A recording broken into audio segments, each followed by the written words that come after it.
From Washington, D.C., this is Balance of Power with Joe Mathieu. Congress prepares probes into the drug boats. Welcome to the Monday edition as Republican-led committees in both the House and Senate investigate a report that the Secretary of Defense issued a kill everybody order on alleged drug smugglers coming out of Venezuela. We're going to have a lot more on this when we sit down with Bloomberg's Wendy Benjaminson here in Washington with insights today from retired four-star General Wesley Clark, who was commander of U.S. Southern Command. We'll have analysis from our political panel. Back together off the holiday with Congress back in town and no plan yet to tackle health care costs. We'll have Rick Davis and Jeanne Zaino weigh in, all after a look at Wall Street. Charlie Pellet has that for us from World Headquarters in New York. Charlie, Monday trade getting better. Indeed. We're off session lows, Joe Mathieu, but still looking at losses for the Dow, the S&P, NASDAQ, kicking off the first trading day of the new month with declines. S&P right now down 14, drop there of 0.2% as traders shun riskier corners of the market amid a sell-off in crypto. Right now, the Dow is down 209, down 0.4. The S&P, keeping it all in context, down 0.2. NASDAQ also down by 0.2%. 10-year at 4.09% with a 2-year that's currently yielding 3.53%. Gold is down $6 the ounce, 42.33, down 0.1%. And West Texas Intermediate crude advancing now by 1.2%. 59.24 a barrel. Cannot ignore silver, by the way, 58.42 the ounce. Silver up 3.4%. Bitcoin, though, the big story, it is plunging 6.7%, just above $85,000. $85,025 right now on Bitcoin. Moderna shares down 5.7% after the FDA said in a memo late last week it will place new restrictions on which vaccines hit the market. Other vaccine makers lower as well. Novavax down 3.5%. BioNTech down by 4.6%. Recapping, stocks lower. S&P right now down 0.2%. The S&P at 68.37. Bitcoin down now by 6.7%. For on-demand news, 24 hours a day, subscribe to Bloomberg News Now wherever you get your podcast. And back we go to Washington once again. Your host, Joe Mathieu. All right, Charlie. Great to see Charlie Pellet back in the chair today. He'll have more on Wall Street coming up in just about 20 minutes time here on Balance of Power on Bloomberg TV and radio. Welcome to the Monday edition. We've got a lot to talk about, and I hope you had a great Thanksgiving and a very long weekend. It was actually a very busy weekend on the news front, and we're just now able to pick up the pieces, try to start figuring out where we're going. And we're going to be talking in just a moment about that with retired four-star General Wesley Clark, with a very busy weekend involving Venezuela, not to mention Russia and Ukraine. We do want to start, though, with the prospect of two investigations on Capitol Hill, one in the House, one in the Senate, to find out exactly what was behind this order, if in fact there was a second order to fire a second missile at one of the alleged drug smuggling boats coming out of Venezuela. In a story that emerged over the weekend in the Washington Post, a kill everybody order to U.S. commanders came from Defense Secretary Pete Hegseth, which was very bad news for two alleged smugglers who did not die in the initial strike and were clinging to wreckage as Americans looked at them on live satellite imagery. The secretary either making the order in that period of time or someone responding to it from earlier, striking that boat once again and killing those two people. Many Republicans have been outraged by this. As I mentioned, the Senate Armed Services Committee announcing it will conduct vigorous oversight to determine the facts. The House Armed Services Committee doing the same. We saw on Sunday morning television Republicans like Representative Mike Turner, Representative Don Bacon suggesting this would be illegal if true. Tim Kaine, the Democrat from Virginia, the senator, using the phrase war crime on Sunday morning television. Not so much when President Trump was asked on Air Force One, standing by his defense secretary, to suggest this order was never made. Listen. We'll look into it. But no, I wouldn't have wanted that, not a second strike. The first strike was very lethal. It was fine. And if there were two people around, but Pete said that didn't happen. Pete said that didn't happen, says the president, but also adding he wouldn't have wanted that second strike. And around 5 o'clock today, a few hours from now, the president will be sitting down with his war commanders in the White House to reportedly get to the bottom of this. Pete Hegseth, not terribly worried The man who refers to himself, and President Trump refers to him as the Secretary of War, on social media with a fake children's book cover starring Franklin the Turtle. The title, Franklin Targets Narco-Terrorists. And there we see the little turtle wearing a helmet and firing a shoulder-launched missile at those so-called narco-terrorists in the water below. Hegseth writing on the X post for your Christmas wish list. Somebody's going to be wrong here, and this will be a big story when it happens. With us in Washington, before we talk to the general, is Bloomberg's Wendy Benjaminson, who spent the weekend watching these stories unfold, our senior editor with us here in the nation's capital. Wendy, it's great to see you. Welcome back. I don't know if we expect news out of this Oval Office event today, or the Pentagon is apparently for the first time going to be briefing a new cadre of reporters, having shown the door to a number of them, including our own. Absolutely. Well, if that briefing, we will only hear afterwards probably the party line, the MAGA line on this, because, as you said, the Pentagon had put up new rules for reporting at the Pentagon that basically is saying that if Pete Hegseth doesn't like what you're going to write, you can't work in the building. Yeah. So what you have now is a bunch of right-wing, MAGA-friendly reporters who will get this briefing and then dutifully report what the defense secretary said without question. But kudos to the Washington Post for breaking the story that Hegseth, apparently did order the second strike that would kill the two people clinging to boats who we don't even know were narco-terrorists. And they might have just been low-level guys who were asked to take a package and don't even know what's in it. That's what has upset these Republican senators so much. Sure. And this is really the latest and most stunning so far break that we're seeing with Republicans against the president and the president's policies. I mean, to have the chairman of Senate Armed Services and House Armed Services using the kind of language they did and vowing an investigation, and probably will want Hegseth, and saying that, by the way, that Hegseth, they had asked for information from Hegseth, and he hasn't provided it in a timely fashion, which that's the one thing that really ticks off Congress. When they ask for stuff, you got to get it to them by the deadline. And so now they're launching a full investigation. So I think we will get to the bottom of whether this happened or not.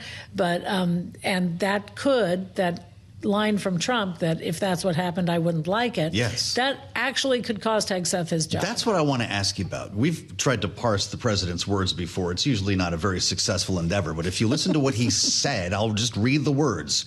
We'll look into it. That in itself is important. He could have said, there's nothing to see here. It's fake news. We'll look into it. Right. But no, I would not have wanted that. Not a second strike. The first strike was very little. It was fine, he said. Almost as if the world is second-guessing what they were doing there to begin with. Does he allow enough room for himself to separate himself? Is there sunlight here between the president and the defense secretary? Yeah, I think it does, Joe, because his pattern has been to say, first, that's fake news, it didn't happen. Yeah. That's a Democrat hoax, it didn't happen. I love Pete Hegseth, he's doing a great job. Yes. You didn't read any of those words. The words that he was saying were, we'll look into it. And if the president really didn't know about a lethal order like that, I might be surprised. That seems in a top-down management structure that Trump has instilled on the White House, one would think he would know whether those orders had been given. If it were a surprise to him, I think that would irritate him tremendously to be caught like that, not knowing.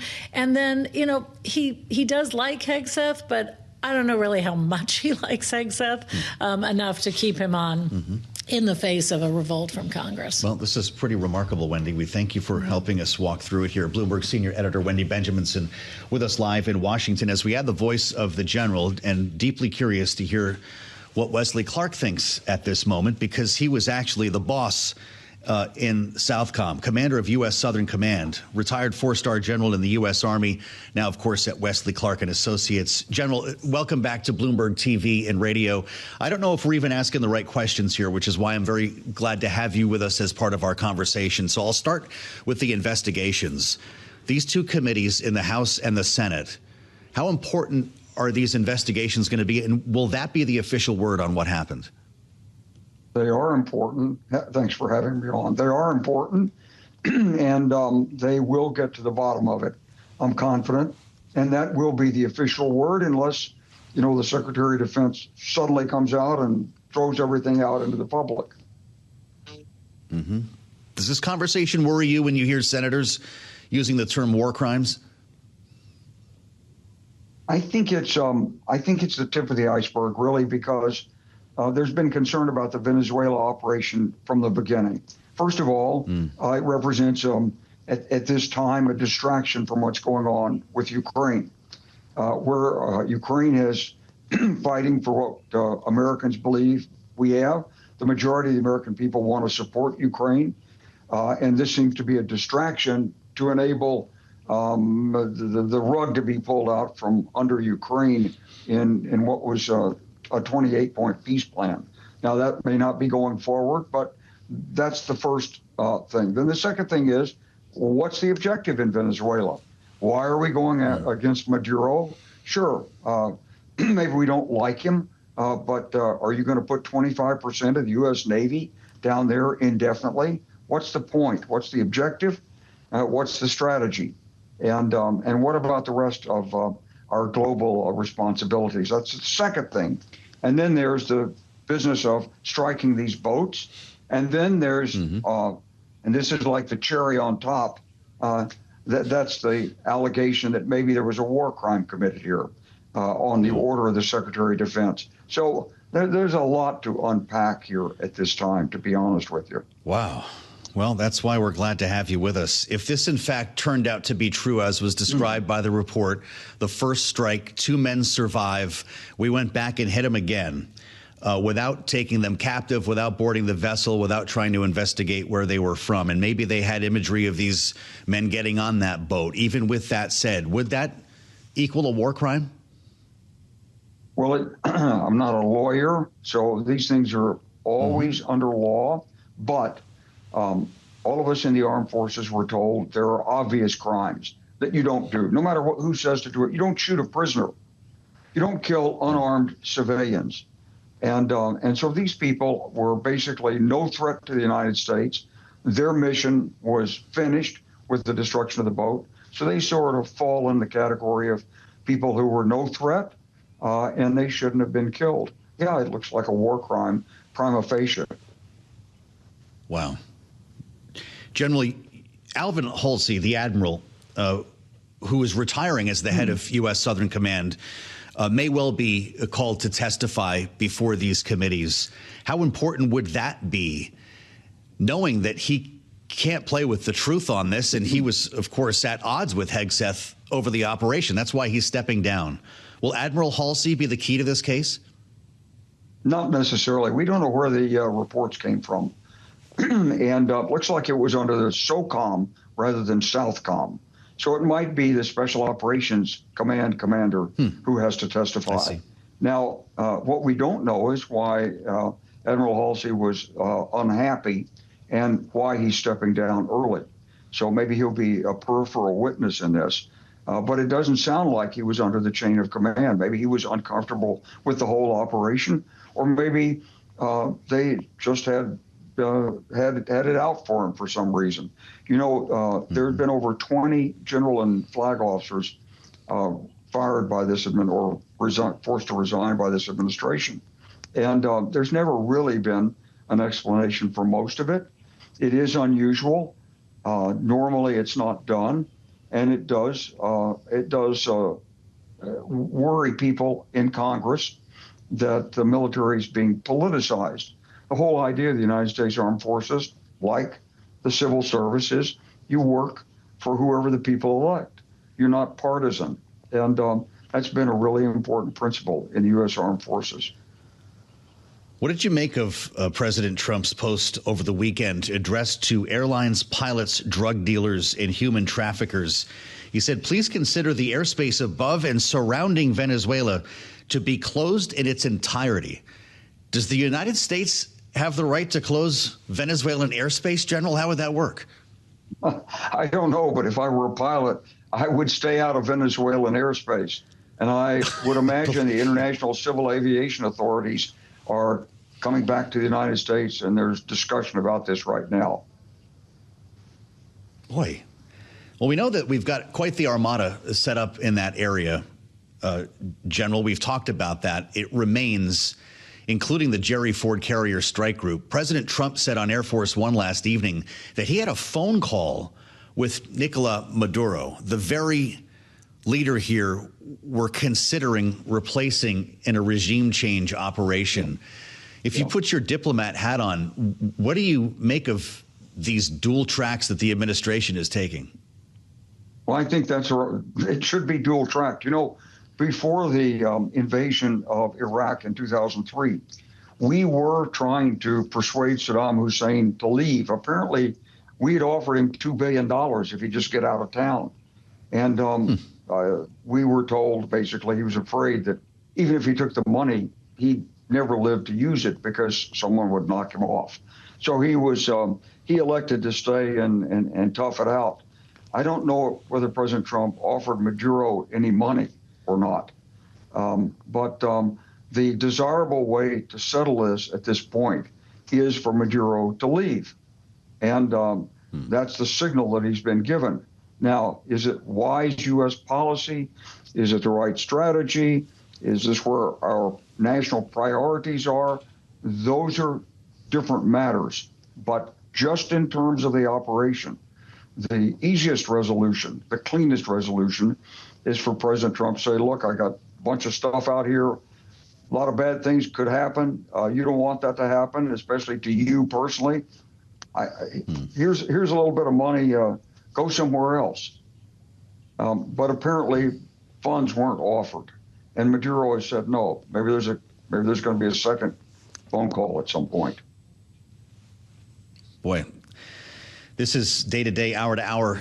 General, we know that the president will be meeting around 5 p.m., according to reports, with his war commanders to talk about next steps and what happened with regard to these drug boats, alleged drug boats. And of course, we'll let everyone know as soon as we learn more on this. But I have to ask you about what's taking place in Ukraine now that we see Steve Witkoff pack his bags for another visit to Moscow. There was quite a read in the Wall Street Journal over the weekend, General. Make money, not war, was the headline, to suggest that Steve Witkoff, Jared Kushner, and others are motivated by resuming economic ties and investment opportunities in Russia when it comes to the idea of ending the war in Ukraine. Is that a dangerous approach or one that will actually bring peace? I think it's unlikely to bring peace in these circumstances. Because Russia is a very difficult country to deal with. It's not a normal country. And, Putin is prepared to say and do whatever's necessary to get what he wants. He wants Ukraine. He wants all of Ukraine. He wants the Baltic states back under Russian control. And he wants NATO basically to be disassembled, at least as far as it is in Eastern Europe. And, of course, he'd like the United States to get out of Europe. So there's a lot more riding on this than financial transactions. On the other hand, if the world runs on finance, there's no doubt about it. And Russia does have certain commodities that could be put on the market if sanctions were lifted. So, but these men should be negotiating on what's in U.S. national interest overall, not in narrow financial terms that could be, swayed Steve just to their Witkoff friends heads from Moscow today. General Wesley Clark, thank you as always, General. Thank you for being with us here on Bloomberg TV and radio with only 12 days to go, at least in the Senate, 13 days in the House. If that makes you feel any comfortable, these are working days before everybody heads home once again for the holiday season. Remembering that we've got some pretty major deadlines looming here. December 31st is when Obamacare subsidies expire, the same subsidies they shut the government down over and have still not managed to deal with after reopening. Then, of course, January 30 is when the government runs out of money. And if they don't figure out the health care part, we could be talking about another shutdown. With all the time that has passed, though, there are no new plans to talk about, save Bill Cassidy's plan. And leadership has not coalesced around it. Everyone's waiting for a cue from the White House. Will we give money directly to people? Will we simply extend the Obamacare subsidies? Because premiums are going up anywhere from 150 to 400% and in many cases, in red states. Bill Cassidy, who I mentioned, the Republican from Louisiana, a physician, is out with his own plan for a replacement of Obamacare. He joined us earlier today on Bloomberg. He was on Bloomberg's surveillance. Listen to how he described. If you got this amount of money, and currently under the current plan, you give 100% to insurance companies and they take 20% for overhead and profit. Instead, you give 100% to patients in terms of deposits within a health savings account. First, you're lowering their deductible, and because you have lowered their deductible, they can take a cheaper bronze plan. Now, normally you don't because your deductible is higher. We just lowered their deductible. They're getting a cheaper bronze plan. By the way, when you give power to the patient, she gets the health care she chooses to have that she knows she needs, as opposed to the health care the insurance company permits her to have. A lot of wins in here for the patient, who would not be for that, whether you're a Republican or a Democrat. Let me throw another date on there. It's the 10th of December, 10 days from now, next Wednesday, Fed Day. That's the day John Thune promised Democrats a vote on a health care plan. The one that they said might never happen in the House. There's no promise there. So will there be an actual piece of legislation to vote on? Is the first question we're asking today as we assemble our political panel. Bloomberg Politics contributors Jeanne Zaino and Rick Davis are with us. Jeanne is Democracy Visiting Fellow at Harvard Kennedy School's Ash Center. Rick is our Republican strategist and partner at Stonecourt Capital. What do you think, Jeanne? Will there be anything to vote on next Wednesday?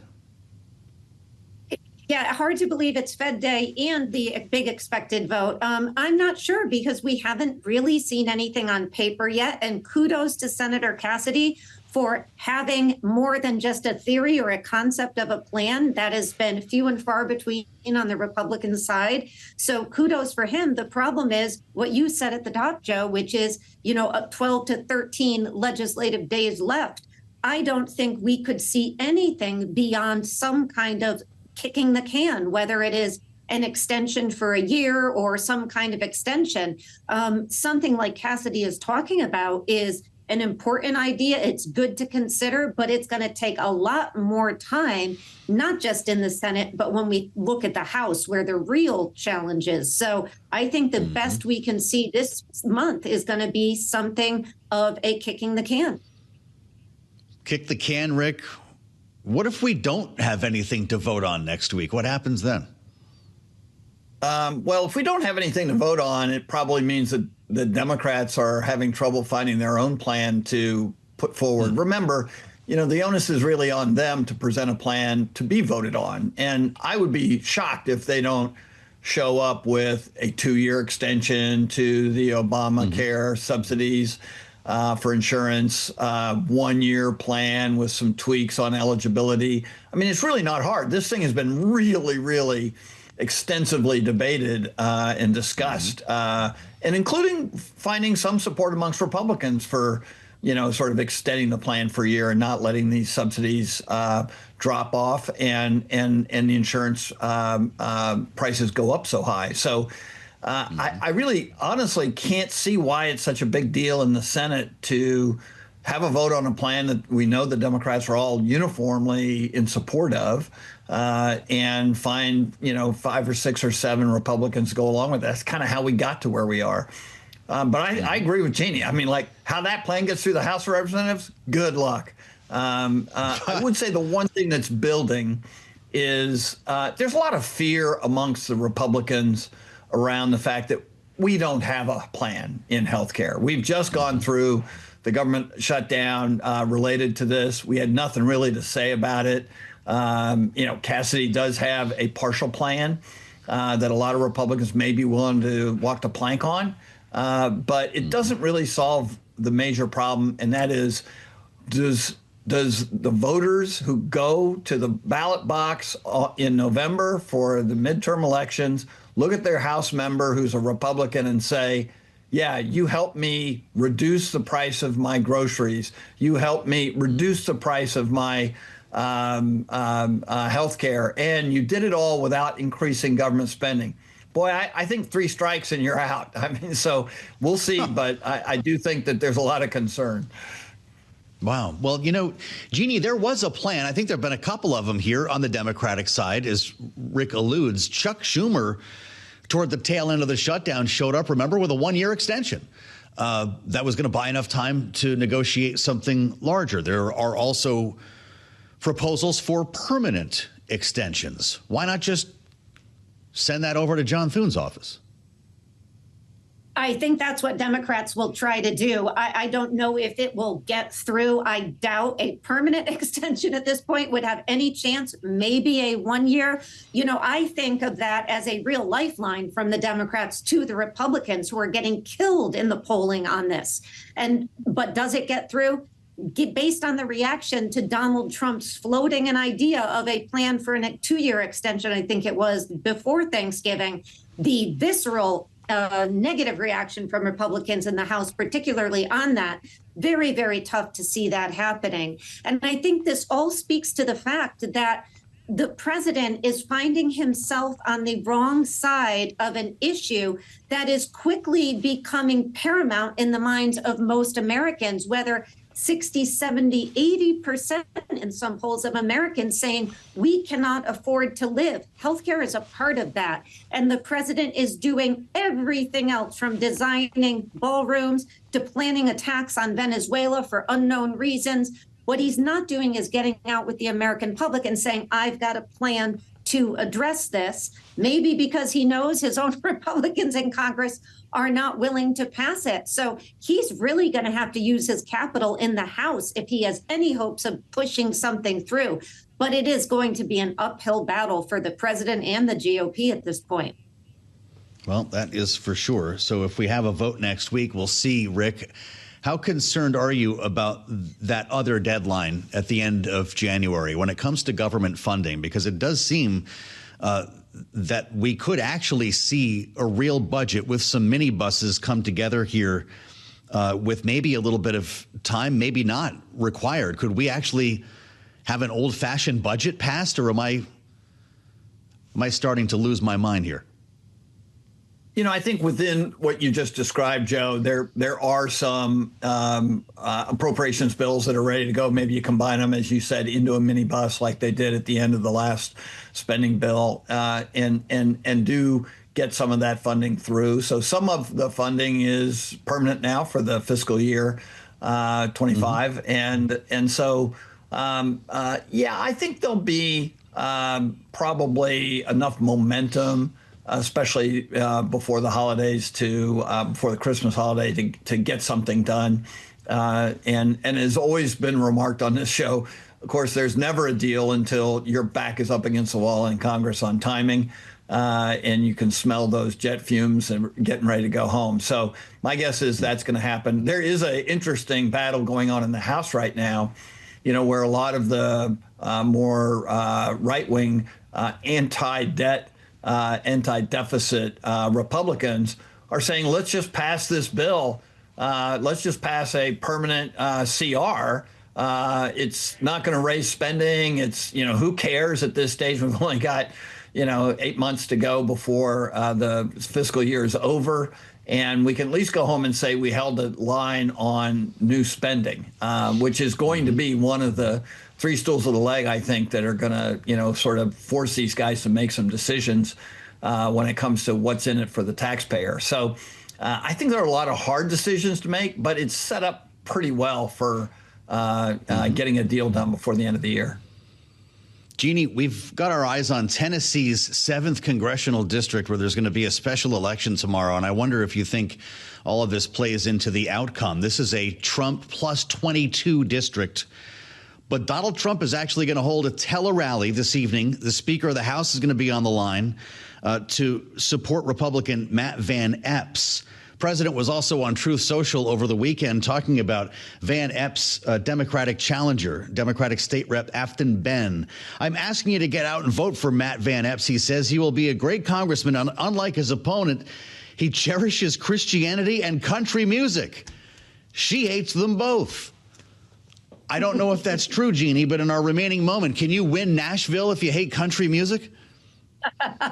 Apparently, she's a state senator there. She was, I believe it was CNN, maybe one of the other stations on Sunday. They asked her about this clip. She did say it, but she said it was before, Joe, she was an elected official. And when people are interrupting her, getting in and out of her house with weddings and all these things, she gets annoyed. I do think the Republican will pull it through. The fact that we're even talking about it is enormously telling. It's a 22 district for Trump, as you mentioned. Yep. Yeah, get ready to hear a lot about moral victories tomorrow, maybe on both sides. Great conversation. Great to see you both together again. That's Jeanne, Zaino, and Rick Davis, Bloomberg Politics contributors, the best in the business. We just confirmed we've got another show tomorrow. Caroline Leavitt says the president will be holding a cabinet meeting.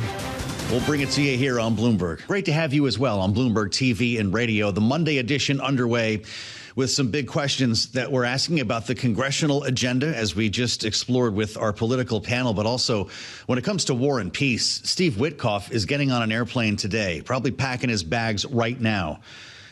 The man who has not been to Ukraine yet this year is making his 6th trip to Moscow, where he will be sitting down with Vladimir Putin. And he's not the only one talking about this. President Zelensky in France today to speak with Emmanuel Macron, who we understand just as well spoke with President Trump about Ukraine. That headline just crossed the terminal a short time ago, with hopes that we're on the precipice of some sort of breakthrough here, knowing that Witkoff, Jared Kushner, and the Secretary of State, Marco Rubio, have helped to hammer out something in the area of what is now, we understand, a 19-point peace plan, having had a 5-hour meeting over the weekend here outside of Miami, focused on exactly where the border will be drawn in Ukraine, according to the latest from Axios. Witkoff hosting the company at his Shell Bay Golf Club near Miami before he heads to Moscow in hopes of presenting something to Vladimir Putin when he gets there this week. This could be a pivotal week in the future trajectory of this war. The president was asked about motivations when it comes to seeking peace on the flight home last evening. Here he is talking with reporters on Air Force One. Listen. I think Russia would like to see it end, and I think I know Ukraine would like to see it end. You just said that Ukraine has a little bit of problems. Well, we have a corruption situation going on, which is not helpful. And is that impeding the peace talks? Well, I said it was going on for 3 years, right? Didn't I say it? For 3 years I said it, so I was way ahead of schedule. But I think that there's a good chance we can make a deal. Indeed, 3 years. The president who said he would have this war ended on day one. We are now rounding out year one, and joined in studio, I'm glad to say, by Ben Jensen, who comes to us from CSIS, director of the Futures Lab, senior fellow for the Defense and Security Department at the Center for Strategic and International Studies. Ben, it's great to see you. Welcome back to Bloomberg TV and radio, as always. We can talk to you about military strategy and about diplomacy, and I'd like to get to both here. Why don't we start with the obvious, and that's the diplomatic track that Steve Witkoff and others are on. The president seems to be dispatching different voices here. Kushner and Witkoff, you go to one. Secretary of State Rubio, you go to the other. At some point, we need everybody at the same table, don't we? We do, but also this is how modern peace negotiations work. So despite some of the strangeness that surrounds this, despite that it's a very tight personalistic network that the president is using to negotiate, which is different than standard diplomatic practice, at least in the United States, everything you're seeing playing out is actually not that uncommon in some senses. So if you look at the actual statistics of how peace negotiations and wars end, sadly, in the modern world, wars either peter out or you come to an uneasy ceasefire that fails. So only 31% of conflicts end in some type of negotiated settlement. And even of those, 40%, even during negotiations, relapse into conflict within 5 years. So I think that's why you've accurately seen Secretary Rubio characterize this phase as the start of a negotiation. He called it, I think, a living document. That's right. And so that's why you have everyone going out, trusted person-to-person conversations. And we're trying to work out, we've gone from 28, the U.S. initial kind of Witkoff deal, I guess we can call it, down to 24, the European. Now we're down to a 19-point proposal. And so what you're seeing is each side engage in a bargaining activity that allows them to look at where the most intractable issues are, what's mutually acceptable, although painful to both sides. So I'm still mildly optimistic, but I think the best case is that this all results in a ceasefire, and I'd rate that as less than even chances. Fascinating. I've never heard those stats before. That's fascinating for the backdrop to these talks. There's a lot that Ukraine has to potentially lose here. What would Russia be giving up in the plans that you've heard about? Well, I'm curious about that too, and apparently only Special Envoy Witkoff knows that, and it doesn't look like a lot. So we've actually been studying this pretty in depth at the Futures Lab for a year. So about a year ago, I traveled to Ukraine about every 6 months to try to do my best to help out with that side of the conflict, not the Russian side. And what I noticed in that process is I had a sense the war is coming to a critical point, and you're going to have to end at some point. No war can last forever. This has been brutal for Ukrainian society. These are people fighting for their freedom against all odds. And so we started to write over the last year of what would the negotiations look like. In fact, we actually surveyed experts. We scraped prominent news sources. And then we actually trained using an API into ChatGPT 4.0. We actually ran 1,000 different simulations of different peace negotiations to use kind of modern technology to analyze the distribution. And so your viewers can check that out at Strategic Headwinds, but that's a lot of our research on this is shown. All public. That's all public. That's we built this because we want Ukrainian negotiators, European negotiators, American negotiators first and foremost to have access to objective, nonpartisan data they can use to help find a negotiation. What do you find in that? Number one, good news about the Macron meeting, because whenever we look at human experts or the AI model replicating them, security guarantees are the most important thing. So the 28-point plan was dead on arrival because it didn't really have anything for credible security guarantees. It kind of threatened diplomatic démarches and some economic punishment. So security guarantees are by far the most important thing. Where we saw humans and AI diverge is what comes next. And so humans seem to think there's really a room for freeing up these Russian frozen assets, giving it back to Moscow, reducing sanctions, so kind of using economics to induce Moscow in. When we ran the AI simulations, and that included loading over 300 past peace agreements in, they were less optimistic about the economic component. Now, I still personally think economic statecraft is the fulcrum here. That's the only way you can get Russia to agree. And I think the good news, if there is any out of the Witkoff trips, is that he seems to have the right people in Russia talking about some type of investment scheme. The bad news is that doesn't seem to direct the money to rebuild Ukraine that Russia has spent years now destroying. I'm blown away by this. Did you know, James, we were going to get into this? So AI is the platform, though. Economic diplomacy might be the fulcrum, but AI is the platform that you're talking about to find peace. Is this the future of war and peace? Well, we think so. I mean, in my lab, we believe that AI agents can help humans digest larger volumes of information. So you still need expert human users. And I'm sure your audience in Bloomberg has been using technology like this for a long time, right? It's still a trader's intuition, but the more data they can analyze, the more they can apply statistical reasoning to it, the more they can find past patterns, look for those strange signals, the more likely they are to seize an opportunity. So what we've done is use that initial analytics to then look at where we needed to go deep. And that's why most of the pieces your viewers will find on there deal with the details of security guarantees and then some of the economic aspects. Now, one of the most important things to highlight in that all parties agree is that even if it seems like this deal comes to an end, it doesn't. That 40% relapsing in 5 years is really important. And one of the major things to really watch for is usually the reason it relapses is because each political party has a backlash, a spoiler domestically. So Zelensky, if that line is drawn wrong, and in the middle of a corruption scandal, Zelensky's all of a sudden voted or chased out of office, and you have hardline factions come up in Ukraine. I'd love to see Putin replaced, but we ought to really think what comes after Putin, and if even Russia would stay a actual sovereign state or dissolve into a series of regions. So one of the things you have to watch for carefully as you spread this out, and this is why it's important to build that RAG model with AI to analyze historic peace agreements, is that domestic political spoiler, how domestic politics matter when you're ending an international war. This has been a real eye-opener for me. Before you leave us, with all of that said, do you expect this week to bring a breakthrough, or are we way over our skis on this? hope and pray are different than reasoned estimates. Okay, and so fine. I would say I think Secretary Rubio is right. This is a living document. Yeah. I think Putin is going to prolong this as much as possible, and he's still going to try to bomb Ukraine into submission. Wow. Our firepower strike data showed that the month of October saw a threefold increase over 1 year. Well, so October 2024 versus 2025, 3 times as many Shaheeds, ballistic missiles, and cruise missiles were used to target Ukrainian cities with a special focus on power infrastructure. He wants the Ukrainian people to freeze while he protracts negotiations so that he can get more territory and get more of that oligarch loot back in his pocket and not investing in a dynamic Ukrainian free economy. Cold as a weapon. I learn something every time I talk to you. Ben Jensen, CSIS, thank you so much. We all learn from Ben when he's here.